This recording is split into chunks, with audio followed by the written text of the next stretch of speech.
2024 এর নভেম্বর মাস থেকে কুয়েতের সরকারি প্রজেক্ট বা আকুদ হুকুমার ভিসার প্রবাসী শ্রমিকরা শর্ত মেনে আহালি প্রাইভেট সেক্টরে ভিসা পরিবর্তনের সুযোগ পেতে যাচ্ছেন। সংবাদে উল্লেখ করা হয়, আকুদ বা সরকারি প্রজেক্ট ভিসা পরিবর্তনে প্রবাসীদের 5টি শর্ত অবশ্যই পূরণ করতে হবে। 1. সরকারি প্রকল্পের চুক্তির মেয়াদ শেষ হতে হবে। 2. জনশক্তি ও পাবলিক অথরিটির কাছে ভিসা পরিবর্তন বিষয়ে কোম্পানির সরকারি কোনো প্রকল্পের সঙ্গে চুক্তি নেই মর্মে লিখিত পত্র জমা দিতে হবে। 3. সরকারি প্রকল্পে চুক্তির অধীনে কর্মরত শ্রমিককে কমপক্ষে 1 বছর অতিবাহিত হতে হবে। 4. বর্তমান নিয়োগকর্তার কাছ থেকে অবশ্যই ভিসা পরিবর্তনের অনুমতিপত্র নিতে হবে। 5. ভিসা পরিবর্তন বাবদ 350 কুয়েতি দিনার ফি হিসেবে জমা দিতে হবে। কুয়েতে বর্তমানে প্রায় 3 লাখ প্রবাসী বাংলাদেশি রয়েছেন।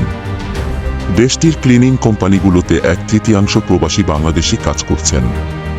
গত কয়েক বছরে আকুদ হুকুমা ভিসায় অনেক বাংলাদেশি বিভিন্ন কারিগরি কাজে দক্ষতা থাকা সত্ত্বেও জটিলতার কারণে দক্ষতা অনুযায়ী কাজ করতে পারেননি।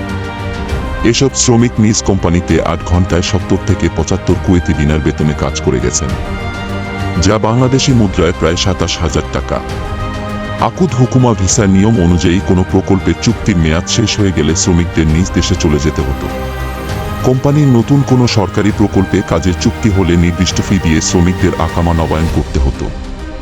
যেসব ক্লিনিং কোম্পানিগুলোর শ্রমিকরা সরকারি প্রজেক্টে কাজ করেন তাদের ভিসা ক্যাটাগরি আকুদ হুকুমা বা সরকারি প্রজেক্টের ভিসা বলা হয়ে থাকে।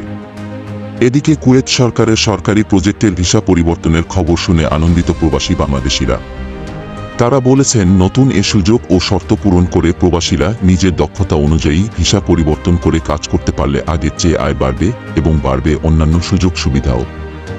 সেই সঙ্গে বাড়বে দেশের রেমিট্যান্সের পরিমাণ।